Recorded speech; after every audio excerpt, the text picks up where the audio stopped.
Welcome to A Bit of Board Games, a casual podcast documenting the many failures and hopefully successes of Waffle Games, as we learn the ins and outs of board game design and self-publishing.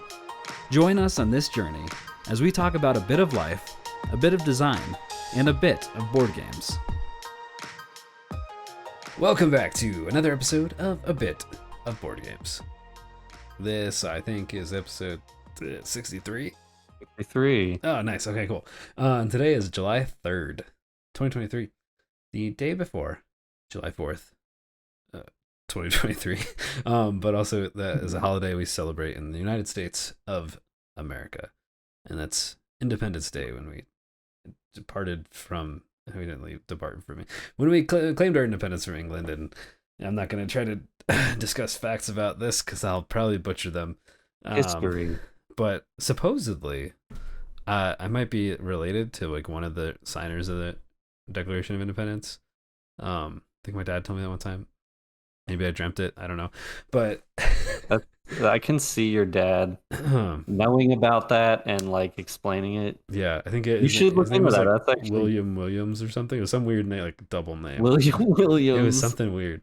Yeah. Anyway. Nice. Who knows if that's accurate, but not John Hancock. Come on, he's the only one anyone cares about on that thing. Some of us just prefer to be behind the scenes, and yeah, that's not me. But apparently, William Williams maybe was. That was his one thing. He signed the Declaration of Independence, and who knows what else he did. So, anyway, we're podcasting, guys. So we're Bit Waffle Games, and we're making a board game, and I'm Steven, and I do the art and the game design. I'm Ralph, and I forgot that Trevor will not be here again this week, sadly. Yeah. And I didn't see. We've been doing something different. So like when Trevor was here, Trevor just told me to introduce everyone, but now it's just the two of us. Like last week, I introduced both of us. Wow. Then this week, I'm just like, I'm just gonna let him do it. I was like, what's my name and a random fact? Yeah. You did good. I'm proud of you.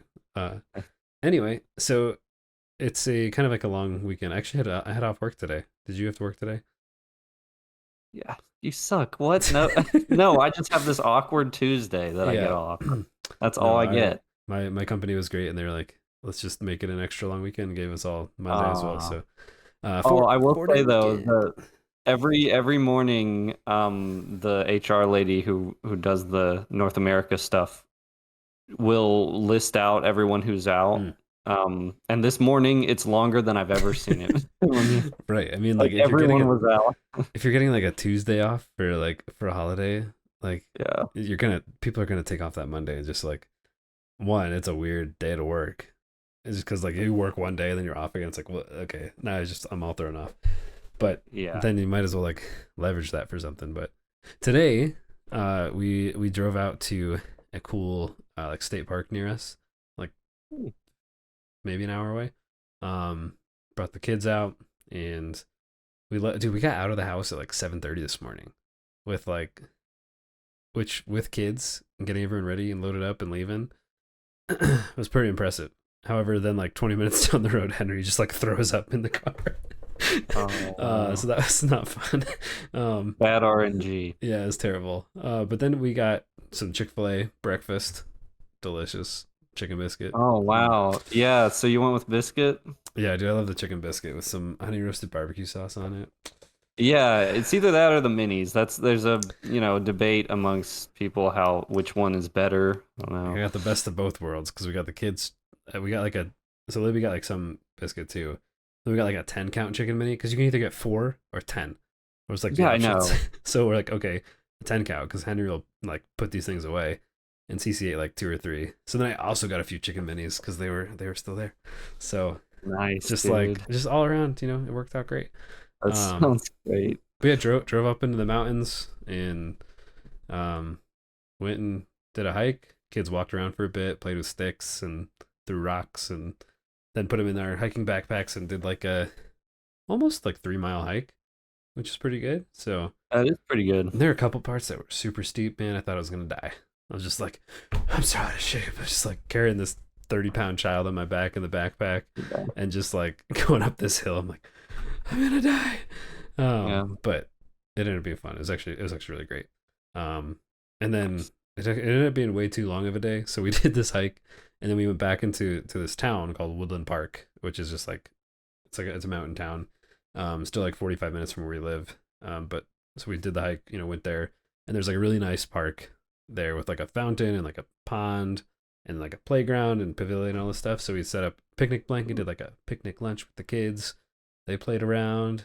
And then we went and got ice cream after. So it's just like, it was an awesome day, but holy crap. Like, made some celebration for the actual day.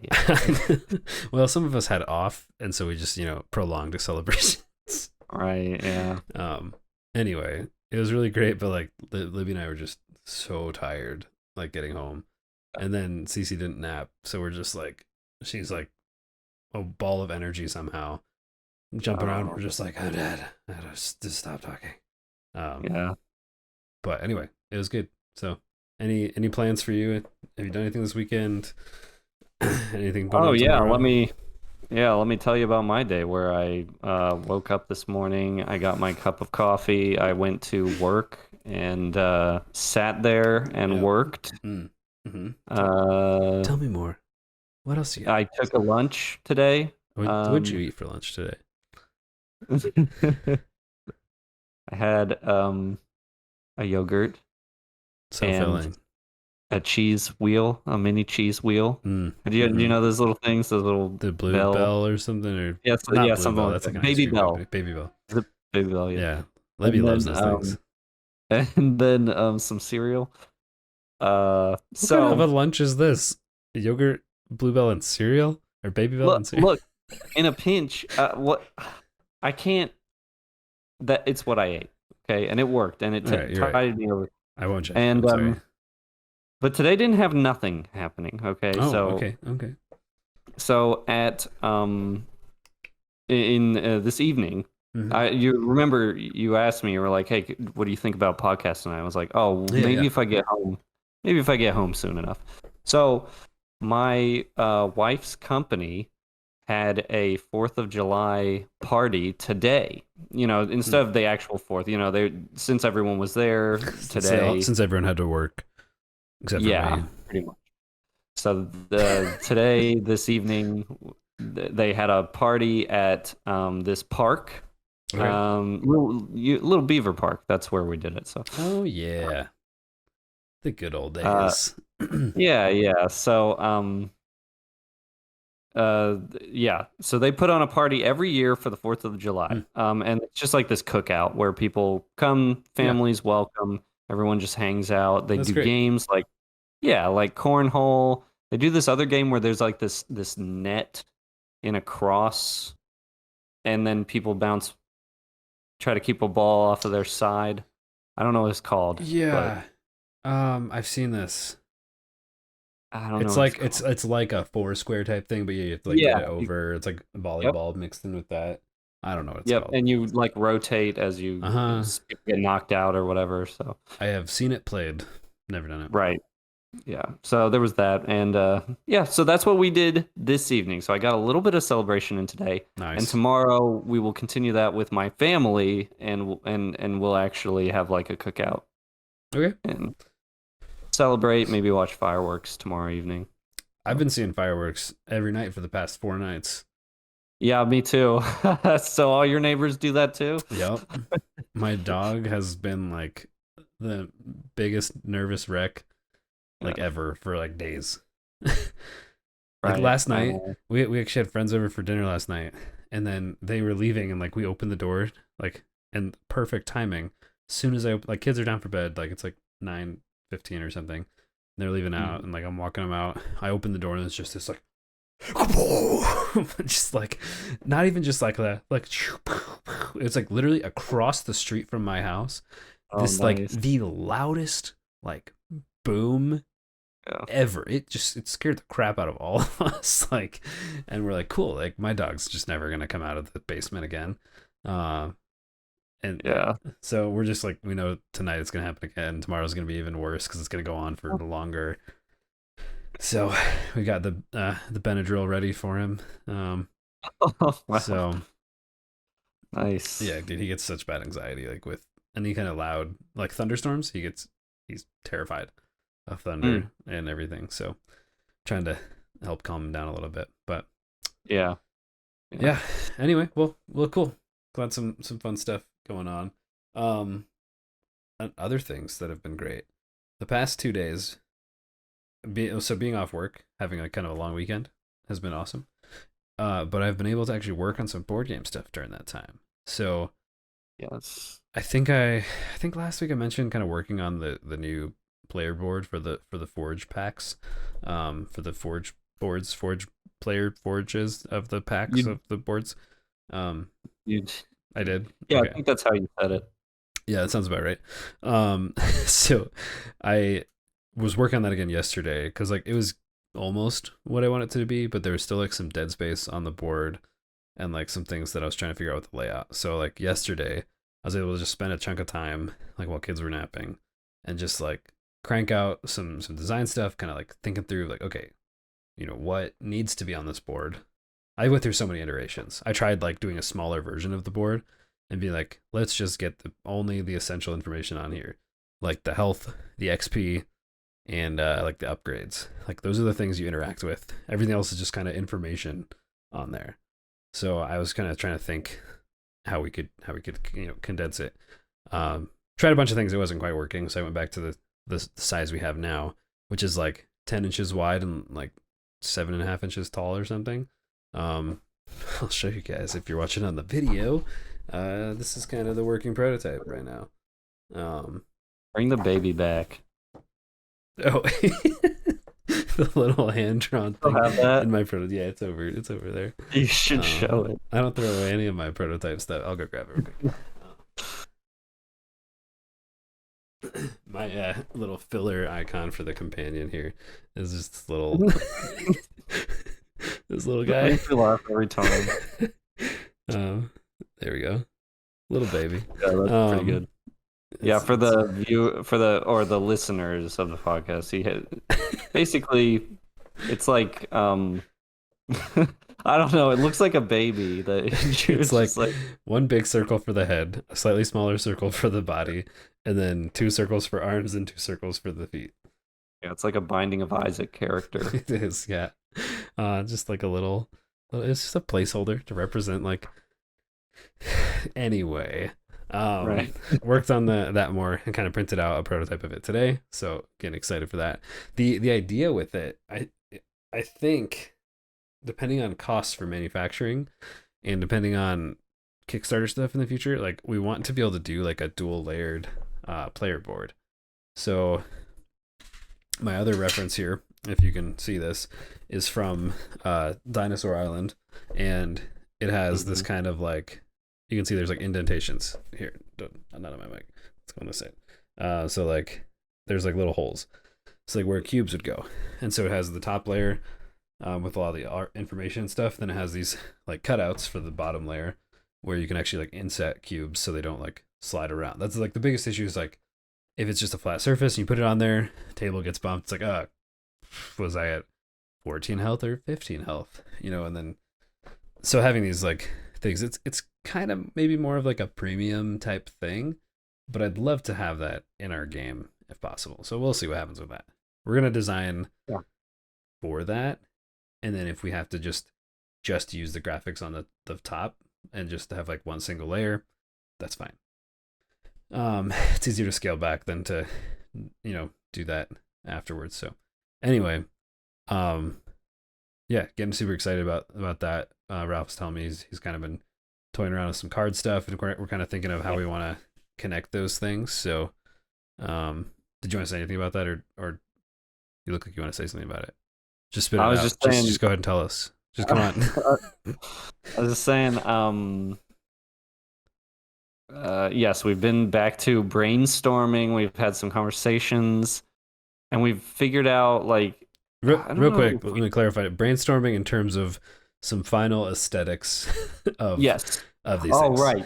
Yeah, we're not. The art style is staying the same. The game is staying the same. Right. Continue. Okay.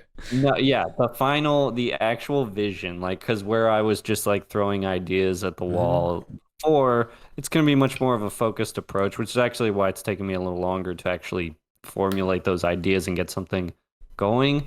But no, it's been good because I'm establishing kind of a clearer vision, especially with the board and the nice prototype that we have that Stephen worked up.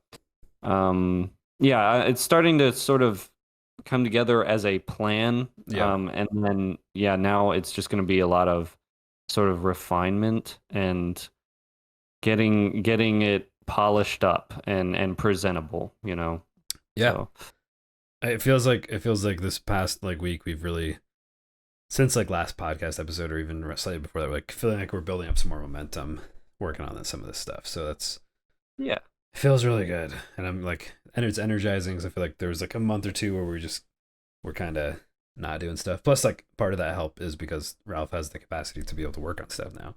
So that's motivating in and of itself, just knowing someone else is doing things. If only I had had a 4-day weekend. It's not my problem. So Now. Yeah. So with that the design side, I think we mentioned this, but the what we're going for, the overall aesthetic is kind of like this, a darker tone of everything, but then like a magic tech, like a high fantasy technology. What do you? Yeah, I wonder What would the actually. genre be? The thing is, I feel like we've actually veered more and more away from dark fantasy and into more of That's a true. high fantasy realm, That's you true. know? I think, and that's actually, you're correct. I think the visual style has more darker shading in it for what I'm doing, but like the world and the concept and all this stuff is not like a dark. This story that this game is based around and stuff is not like a super dark theme, and so I think that actually works really well. It's more of like crafting. It's kind of fun, and that kind of thing. I think our other two main game ideas uh start getting a lot more darker and Yeah, so stay grittier. tuned.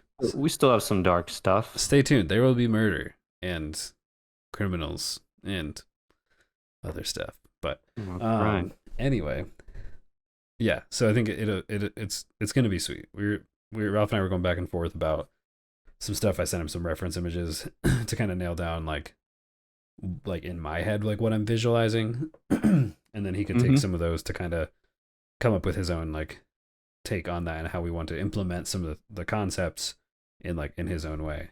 Yeah. And then the player Yeah, like I'll board, be able to rip those off. I'll be able to gain copy and paste. inspiration. I mean, yeah, No, just kidding. yeah. That But would be a good topic at some point, like the line between like inspiration and just like straight copying. derivative work. Yeah. Yeah. So let's Be talk about AI interesting. art now. No, I'm just kidding. Anyway, that's kind of where we're at with that. I also started going through some more of the changes to the game in general during this time. So like all of the playtest notes that Trevor and I have had from the last couple times that we have not addressed or like made the changes to the game. I've just been cranking through some of those too. So like while working on the player board, I was like, oh, I need to solve this thing. So I had to like go through and kind of figure out some adjustments and had some back and forth with Trevor on like some specific abilities we wanted to add, like specifically working on like the forge upgrades. So, as you level up your forge, you get an upgrade token. You can put it in either the combat utility or defense categories to level up that category and kind of choose how you want to play the game in a little bit. And so some of the specifics on that, like we actually haven't tested that in a game. Like the last time we play tested, we had upgrades, but it was completely different on how they worked. And it to the point that it didn't work because we tested it and we're like, it wasn't going well. So we're like, hey, let's just nix these. And, what about it was like? In what way was it like sure. broken? So we had it so like the same concept where like, hey, like you level up and you get an upgrade, but the upgrades we had were more like one of them's like, hey, you get an extra XP for every combat card you craft. or you get an extra XP for every defense card or utility card. There were a few that were like, hey, you now every turn you can draw one extra scrap or two extra scrap, or so like different mods to your forge was kind of the concept there. And like I like the idea of it, but I think how we executed it didn't quite work. And so like we found like some of them were just completely broken. But in the brainstorming session, like going over that feedback after, we kind of came up with the idea, since we're already using this like your player forge, your player board, like as like that's your main sort like state of play for your stuff. And we both like kind of RPG elements and everything. So we were like, what if we turn this into like a skill tree type thing, where it's not like, so okay, so what it was, there was a pool of upgrades and you would just draw like two random ones and then you choose which one you want to keep for that upgrade. So it's super random what you get. And so like sometimes you might get like kind of things that aren't super helpful, especially like if it's like you get one extra XP for every utility item and then you don't draw utility blueprints, like, oh, this is pointless. So we wanted to address one, the random element. We didn't want to have it as random like that. We want the whole part of this, the concept of this game, we've wanted people like a little bit of randomness in there, which you get from which blueprints you draw. And there's like a dice roll to fill your shade cores. But it's not even like most of the time you're going to get at least like one filled. You know, it's rare that you'll actually, yeah, you'll always get at least one filled. Because like the dice roll, you can roll 1 through 6, and like a 1 is a fail, and you roll 2 dice every time you try to fill. But if you roll doubles, it fills all of them. So even if you roll 2 1s, you actually end up filling all of them. So wow. you'll always fill at least one core. So it's like randomness with some customization stuff, like some elements that let you like tweak that, but then we change. It doesn't feel like you're grinding to try to. Yeah, or it doesn't feel like, hey, I'm gonna attack you. Let's roll dice to see what I get. I had a crappy roll. Okay, right. That was pointless. Yeah, now I have to wait a whole like few turns. So we just didn't want people to feel like there was wasted time, wasted space, and so we changed the upgrades to like a skill tree. So you have the combat, utility, and defense categories, and like in those you have like a tier 1, 2, and 3. And so if you want to go full combat, you can be like, hey, put your first upgrade point in tier 1 combat, and then that lets you put the second one in tier 2 next time, or the third one in tier 3. Or if you want like a well-rounded approach, you could put 1 token in tier 1 of each category as you level up your forge and stuff. So like, yeah, we're toyed around with that. So then I actually sat down and like thought through and typed out what those specific abilities would be. Which that was the other side of that. We realized we wanted all of the upgrades, or like the forge upgrades, to be passive abilities. Because we had ideas like, oh, like this will unlock a new thing that you can craft, like armor. If you craft armor for your forge, it's now 1 less or something. Or it's like, hey, this gives you an ability that does 1 damage, direct damage to a target, like once per turn. But then it's like, okay, so then if you use it, like, are you flipping it? And then, you know, is there a cost to use it? Like, you just get that free every time. So there's a lot of things that just like weren't feeling good and weren't working. So we made all of the upgrades be passive. Like, just like, hey, here's every time you do this, like it's now either cheaper or you get bonus XP still. We got some of those in there. Or it's like you can now play a second companion instead of only ever being able to play 1 at a time. Like if you max out your defense side. For utility, like if you max that out, like utility, you get a bonus you can get like bonus scrap each turn. You can re-roll a die once per turn if you get that ability, and then you get an extra action each turn. So like you can use that extra action to craft an additional item, draw extra scrap, roll for cores, you know, whatever it is. Like if you go full utility, like we're like, obviously it's going to take some balancing because we haven't tested these yet, but I think the concepts are going to feel much better. And so like some of the numbers might change on how those work, but and then seeing like how, like what people actually feel it has value. If people like don't use the utility track ever, then it's like, okay, maybe we need to increase the value in that and like, you know, bump up some of the numbers there so people want to use that. So yeah, I like that idea though, that you can kind of like pick a class almost. Yeah. So it's like you all start with the same stuff, and then you can choose how you want to build it out. Yeah. Like there's other games that you start with like a character or like a certain thing that's like that's now how you're playing the game. Like you have this tanky character or you have this ranged character, and that's how you have to play. And which is totally fine, and that works for some games. And so like, but then if someone chooses the character you want, you're like, crap, I don't have that character now. Whereas like with this, you have the freedom to, hey, but I'm gonna try just a full combat build this time and just like go all out. Which like the last tier on combat gives you 1 extra damage for every attack you do, so like it increases that too. Or like full defense, or you want to try the well-rounded stuff. So like there's it just adds more variety, I think, because you can choose how you want to play a little bit, which I think will be, I don't know, I just think it'll just add some more fun to it. Yeah. Yeah, some player agency always goes a long way, I think. Just hearing that is cool to me. I think I'd really like to play this game where I know. I know. It'd be great. I know. Yeah, I'm trying to think of like how we can get you to play it. Like, you know, once we get some like prototype copies for sure, but like I'm wondering if we can even do like a more like base like okay, here's what we're gonna do, Ralph. We're gonna do this. So this next round of playtesting, which I think is coming up this month, we're doing a freaking playtest this month because it's been too long. Yeah, July. This is July now. Yes, we're gonna do a playtest this month.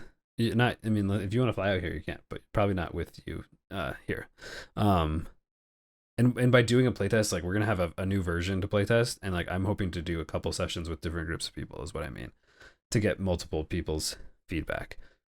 Right. Which I think we're close to being able to do that. Now that we have this freaking like this was the biggest deal, where it's like the previous board, like player board, was this like rectangle thing. Baby. Like this is what we were working off of before. Oh dang. Yeah. And like so like you're tracking your XP down here, and you have to go through the track once and then go through it again. And like your upgrades were these like horizontal slots here. You'd put like your companion to the side, your crafted things on top, but then like for your health, it wasn't counting down a tracker. It was just like stack tokens on here until you hit 20 and you die. So then it's like every time you're like, right, how much health do you have left? I'm like, oh, let me count all these. So it was never what we wanted it to be. It was always a placeholder. Yeah, right. It was always a placeholder, but like getting like a workable like prototype for this player board is the biggest thing. And so like having that now, I'm like, you know, we're close. Like there's a couple things we wanted to tweak on some specific cards. But other than that, like we're almost there. I just need to get the components and everything. So with that, if nothing else, I can send you all the files and you could like print them out on like cardstock or something at your house or somewhere, and then you can just cut them out and then have like that's what we're working off of. I just print them at home and then we test everything. So like if nothing else, we could do that, and then I could just walk you through how the game works. We could even do like a video call. Like you could play with someone and then I could just be there as like a reference or something. So well, what I was gonna say is you guys could play test, video me in, and then have someone, just anyone, who cares, and I will tell their arms what to do and what to just grab in front of the camera. Be like, move that card forward. Yes, I want to do that, and I basically control them, and they are me. Yeah, that's how it should work. I think it'd be a pretty seamless, good gaming experience. Yeah, we'll have them wear headphones so we can't hear what you're saying. So it's not. So you can like instruct them what to do without us knowing what you're doing. Yeah. And I will say like, now I will say this, and they will have to say whatever it is I tell them. Now say, ha, gotcha. Yeah. That's right. See? So yeah, that's what we'll do. Cool. But also, yeah, if you want to send me the files I could print out, you know, and play test a little bit here. That'd be cool. Because again, I'm being totally serious. I think it sounds fun. I would like to try it out. It sounds like a cool system. You'd be a great person to like, not having played the game and not knowing the inner workings of everything necessarily. Like, and it would be my first foray into this kind of this sort of board game, you know? Sure. It's a beautiful journey. Play with your brother-in-law, maybe some other people. Yeah, he'd be down. I'm sure I could find enough people. Cool. Yeah, we'll figure that out. What do you need? Like, it's 4-player, right? I don't know. That's the most we've actually only ever tested with 3 at the moment. 3? We've done 2 and 3 right now. So I want to do 4 next. We were planning on doing 4, that we just couldn't get people to come. Trevor's idea is always to see if we could do like even up to like 6 people. I just don't know if that's feasible, but we'll see. So we'll try it sometime and see if it works. But probably get my wife to play if I get her drunk enough. Yeah, my sister and my wife played, so you will have to know the game well enough to be able to teach it to people. Yeah, I know. Right. So, yeah. Which that's the other thing with nailing down the rule book. So like we gotta, make sure it's. Well, that'd be a good test though. If you can send it to me and I can understand it, and we can get through a couple rounds. I mean, that's that'd be one way to test it. Yeah, we'll get there. We'll figure it out. But but this month, I said this last month too, but this month for sure, we're gonna play test because we have momentum and things are going. And yeah, that's right. Yeah. So yeah. Which one other thing I want to talk about, it's about game prototyping. I read this article today, or I guess not an article, a post on Board Game Geek. That was actually linked through the boardgamedesignlab.com, which if you're making your own games, boardgamedesignlab.com, this is super bright, is like one of the best like resources ever. Like he has a podcast, Gabe Barrett is his name, the Board Game Design Lab, and like he interviews big people that have made games, people in all parts of the industry, like interviews people from manufacturing side of things, graphic design side of things, shipping, logistics, marketing. Like he has interviewed people from every aspect of this, and like it's really good information. And then he has a whole website and like a community like around game design stuff. And so like he has links to a million articles and resources and which websites to go to and best manufacturers and like tons of stuff to just like that's where you should go if you don't know how to make a game and you need something. I have been following him for years now and like listening to podcasts and reading articles. Jamie Stegmaier from Stonemaier Games also has a blog, and he has like a book and old blog posts all about his Kickstarter lessons and Kickstarter experience from there. Some of it is still applicable. Some of it's a little dated at this point because the environment and industry has changed some, but like he still does current stuff, so that's still helpful. So yeah, that's true. Also, none of that exists, and you should only listen to this podcast if you want to learn. Yeah, we're actually the number one source of all the great information that you need. Anyway, so the thing I was reading today from this post was about the stages of prototyping, and I thought it was super relevant because of kind of what we've been prototyping this game for a bit now, and I think we're close to like the 3rd stage of prototyping. So the first stage, it's all about the player journey. This is like you're scavenging, you're creating a prototype to get the feel of the game, see if it even works, see if people have any interest in it.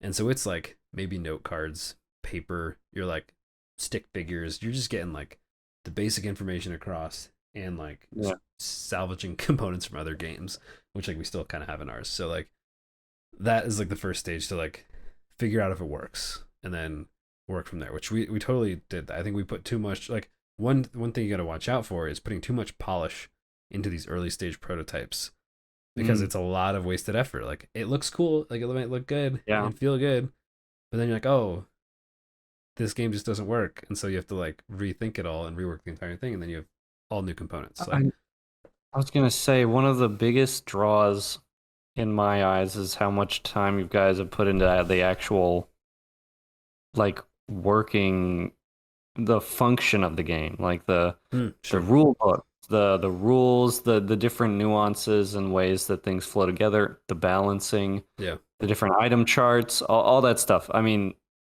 hard number style like game design. Yeah. And that's pretty impressive. I don't think a lot of people make it that far. Thanks, man. Yeah, it's been something we've just like had to really want to be able to make it this far. Right. Because like the first couple times we played, we're like, oh, like this kind of sucks. So like it just didn't work. But you have to push through that and figure out like where it's good. So like, you're gonna be swapping things in and out, and constantly making lots of changes. But then that brings us to the second stage, which we've been in for a little bit, which is really getting across the tone and feel of the game. And so that's you're trying to match like the journey, like the game people are playing. Does the theme and like the things you're doing in the game match what the game is trying to accomplish, like what that experience is? So like our game, you're getting resources, crafting cards, like it's a crafting like combat card brawler game. So like, yeah, does it feel like you're actually fighting people? Does it feel like you're crafting items? Does it feel like you can create these cool companions that have cool abilities, and like, or do you feel like you're in that world? Is that the thing we talked about, like immersive design and stuff, like last week and other times too?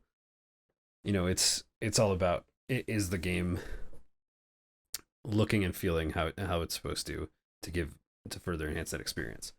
And so that's still, some of that is portrayed with art, and like it's still kind of handmade. We still have like, I'm still using some Harry Potter like board game components, but like I've got this new prototyped like player board, and so like it's getting the function and stuff across way more. Our cards have always felt, like at this stage, with all the relevant information and kind of how they're portrayed, have felt good with that. So that's been good, and that's where you can spend a little bit more time on the polish, but like you're still trying to just get like nail some stuff down.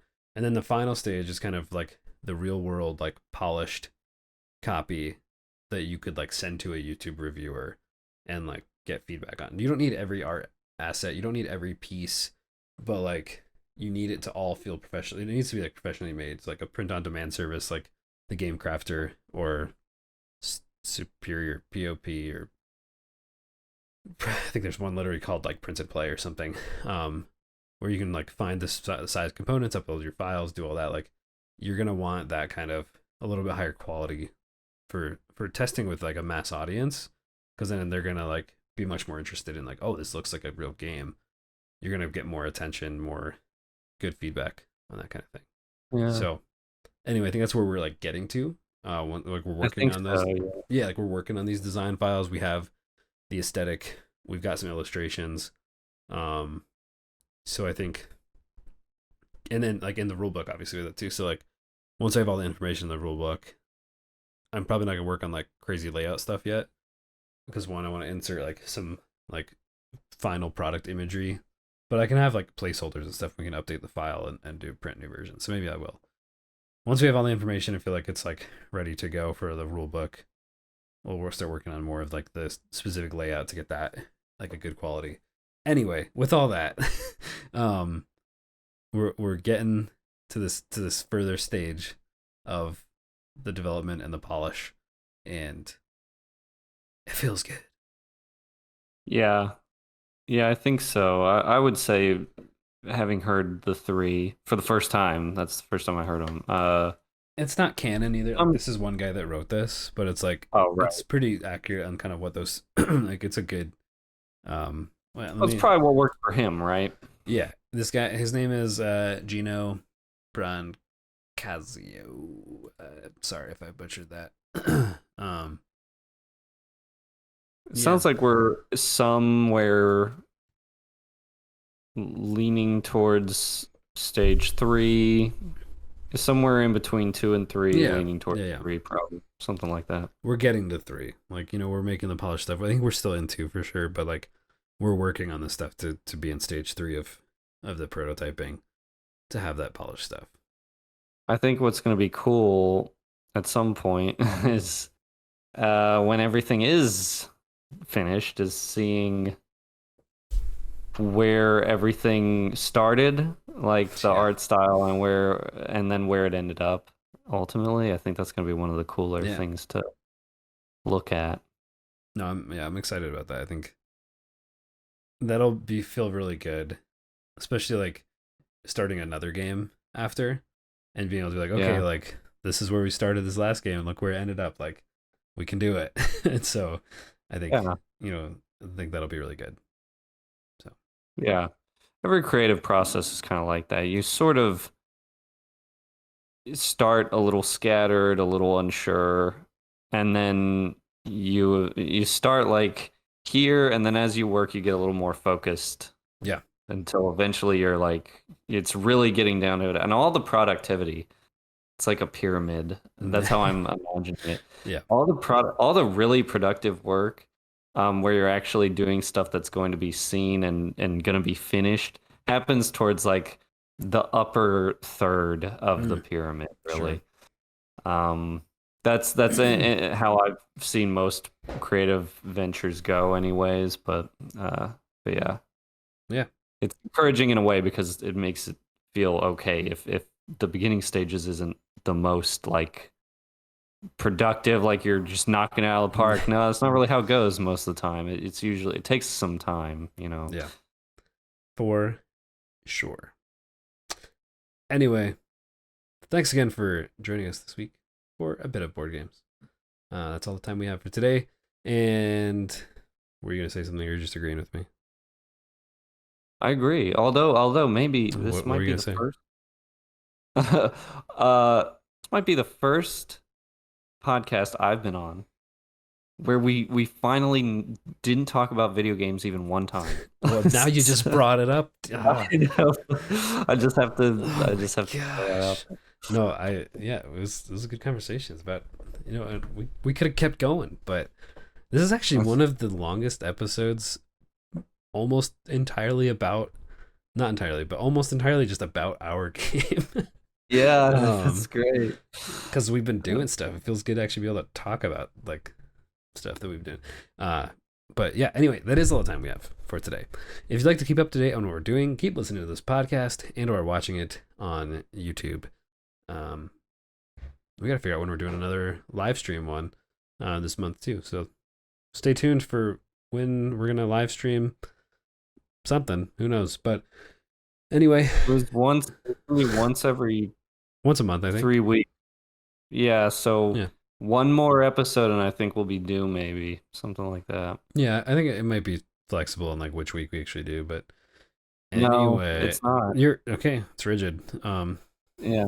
You tell me when it is then. Anyway, you can also follow us on Instagram to see some art and visuals things there. Maybe I'll post kind of our new player board concept prototype thing. Yep. Also, you can find a link to our Discord at bitwafflegames.com, and feel free to chat, ask us questions, all those good things. Thanks again for being here, and we will see you next time. Yep. See you.